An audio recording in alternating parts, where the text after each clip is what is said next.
Iniciamos mais um talk show no Summit Cidades.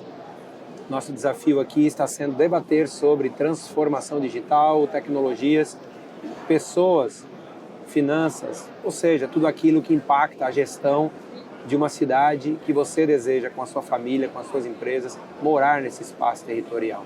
Hoje eu tenho, nesse momento, tenho o privilégio de estar com o Felipe, um dos líderes da Casan, Companhia Catarinense de Água e Saneamento, que passa por uma grande reestruturação, um grande momento de planejamento estratégico, muitas transformações acontecendo na companhia.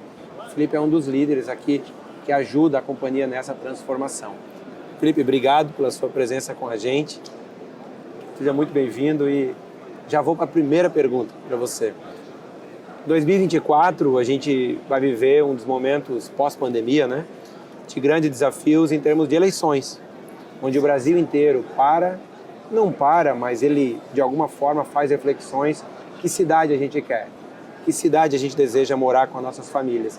E você, como um dos líderes dessa organização, dessa companhia tão importante, na tua visão, quais são os desafios das cidades, olhando de uma forma geral?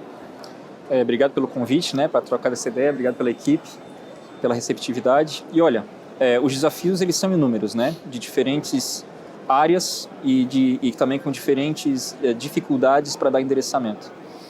E visando o contexto que tu acabou de expor, com relação às prefeituras, o cuidado que ela tem que ter com o cidadão, com o munícipe, eu diria que, e já com um pezinho no saneamento, falando pela Casan, um desafio bastante relevante, muito embora a gente esteja num estado maravilhoso aqui de Santa Catarina, um desafio bastante relevante é a gente tornar cada vez maior a realidade de acesso à saúde pública. Então, trabalhando numa empresa de saneamento, a gente entende que o saneamento ele tem total ligação com a saúde coletiva. Então, com a qualidade de vida das pessoas nas cidades. As pessoas moram nas cidades e é importante que elas tenham qualidade de vida mínima nas cidades. E aí que está. Falando de Florianópolis, por exemplo, que é a capital do estado, a gente tem um cenário X.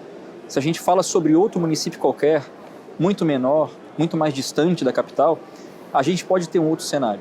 Em termos, por exemplo, de saneamento, em termos de drenagem, que é um assunto relevantíssimo, que faz parte da agenda do saneamento. A gente teve agora aquela tragédia no Rio Grande do Sul, por exemplo, Drenagem está embutido dentro do saneamento.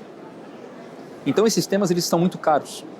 E eu vejo que será melhor preparado aquele candidato que conseguir falar bem a língua do povo, daquela cidade que ele concorre, em termos de quais são as preocupações com relação ao saneamento da cidade. Principais objetivo e meta que a gente precisa alcançar em curto, médio e longo prazo. Perfeito. A gente está fazendo um debate sobre planejamento estratégico da companhia nesse momento e tecnologia é um dos temas centrais e essa é uma agenda que você dialoga, que você tenta fortalecer dentro da companhia. Você acha que tem espaço para a gente implementar tecnologias, fazer transformação digital, pensar em inteligência de dados, não só na gestão das cidades, mas também na gestão da companhia em que você tanto apoia, lidera, de alguma forma constrói as estratégias dessa companhia? Tem espaço de sobra. Não é característico da Casan, mas é característico, e a literatura assim aponta, das organizações de saneamento no Brasil. A gente tem uma dificuldade histórica de introduzir alguns temas, um deles é a inovação, de uma forma mais profunda, não difusa, uma forma corporativa desse tipo de empresa, desse tipo de organização. Como eu falei, é uma característica compartilhada de organizações de saneamento no Brasil, e na Casan não é diferente. Então a gente tem bastante espaço, ao mesmo tempo que a gente tem uma cultura de uma empresa que já tem mais de 50 anos e que, em vários sentidos, precisa atualizar com relação a processos, tecnologias, e entender a importância de alguns assuntos e, é claro, fazer o dever de casa, concretizar, materializar essas mudanças. Então, o momento que a gente passa agora, de um novo plano estratégico, novas metas, muito preocupados com as metas do novo marco do saneamento. A gente tem compromissos muito sérios para entregar até 2033 a universalização do saneamento, levar água para 99% das pessoas e coleta e tratamento de esgoto a 90% das pessoas, é uma missão e tanto. De novo, algo que não é exclusivo da Casan, a missão e tanto para as demais organizações de saneamento no Brasil. E a gente entende que a inovação é um catalisador para a gente chegar lá. A gente fazer gestão de dados, gestão orientada a dados, é um catalisador para a gente chegar lá. A gente fazer introdução de tecnologias que agreguem valor à companhia e aos seus serviços é outro catalisador para a gente chegar lá. Então, tudo isso, todas essas ações, elas não só têm espaço para ocorrer, bem como elas são necessárias para que a gente consiga, de fato, dar e oferecer os serviços com a qualidade que a sociedade catarinense espera. Felipe, a gente, em vários projetos que nós estamos, a gente percebe que todo mundo quer começar extremamente avançado, né? A gente está em um ano de 2024, onde a palavra mais falada no Brasil é inteligência artificial.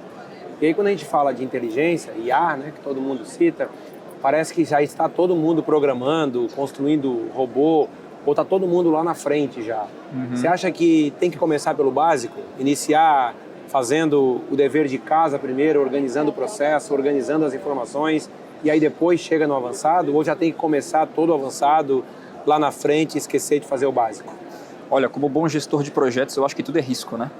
E se você quer começar, tá no básico, e que você quer ir direto para o avançado, há um risco e tanto que você vai ter que encarar.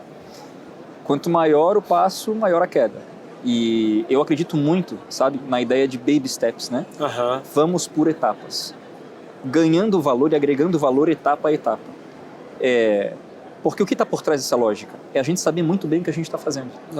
Se eu dou um passo muito maior do que a minha perna, não só a queda tem uma maior possibilidade de ocorrer, bem como muitas vezes eu não sei nem o que eu estou fazendo. Eu não sei nem por que eu estou fazendo isso. Então, a gente fazer mudanças, agregando valor, pedaço a pedaço, etapa a etapa, ter aquele pratinho de feijão com arroz quentinho, saindo fumacinho, sabe?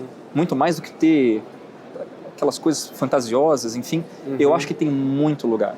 Então, hoje a gente, talvez seja consequência, né, da gente viver num tempo onde a informação nos explora todo dia. A gente tem smartwatch, a gente tem tablet, celular, notebook, a gente tem informação chegando de todo canto, então a gente quer sempre estar um passo à frente, parece, né? A gente quer sempre fazer mais. E a gente acabou esquecendo em algum momento que a gente precisa fazer o que precisa ser feito. E às vezes, o que precisa ser feito, a gente consegue fazer com pequenas entregas, sempre um passo à frente. Então eu acho que, de fato, para certos assuntos a gente tem pressa, de fato, certas coisas são urgentes, contudo, eu acho que nada mais seguro para a gente atingir os nossos objetivos do que dando um passo de cada vez com firmeza, sabendo o que está fazendo. Felipe, a gente, quando está desenvolvendo os projetos, a gente percebe que um erro recorrente das empresas é implementar uma jornada de transformação digital ou um processo estruturado de inteligência de dados, olhando a companhia como um todo. Não constrói um piloto e aí tenta se fazer na companhia inteira e demora muito tempo para implementar, para obter os resultados e para engajar as pessoas dentro desse processo. Então, tu acreditas que a gente deve começar por partes? Começa naquela área que tem mais propensão à inovação, ao desenvolvimento e depois vai avançando para as outras áreas da companhia. Exatamente. Por exemplo, lá no nosso caso, a gente tem esse projeto, eu diria até um programa, né? Algo muito mais amplo que um projeto, de transformação digital na companhia. Para a gente entender quais seriam os setores com a maior oportunidade de sucesso para implantar algumas tecnologias, algumas práticas, a gente acabou avaliando vários critérios e viu, por exemplo, algumas estratégias, né, que funcionam dentro do nosso contexto. Talvez a nossa estratégia, aquela que a gente está usando, não seja a mesma que a Celesc, não seja a mesma da SC Gás ou qualquer outra empresa, né? Porque o contexto é muito importante. Então, no nosso caso, uma estratégia interessante que se mostrou interessante foi, olha, para certos setores talvez seja interessante a gente fazer uma estratégia top-down. A gente começa a nível de diretoria, consegue vender bem o valor desse projeto, por exemplo, com o uso de dados a nível estratégico, dados operacionais, etc. E a gente vai descendo para os andares inferiores, para a média gestão e assim por diante. Então, a melhor abordagem, eu acho que é aquela feita sob medida para a companhia que sabe o que quer fazer. Entendi. Felipe, obrigado. Felipe, um dos especialistas, Casan, Companhia Catarinense de Saneamento, e está com esse desafio de olhar para os projetos, olhar para a transformação digital, olhar para as tecnologias que a companhia precisa para saltar de nível, para saltar de de performance. Obrigado pelo teu tempo, obrigado por estar com a gente nesse tempinho aqui. Obrigado pelo convite, temos grandes planos com a companhia e vamos juntos realizando para uma Santa Catarina cada vez melhor. Obrigado, Felipe. Obrigado, querido.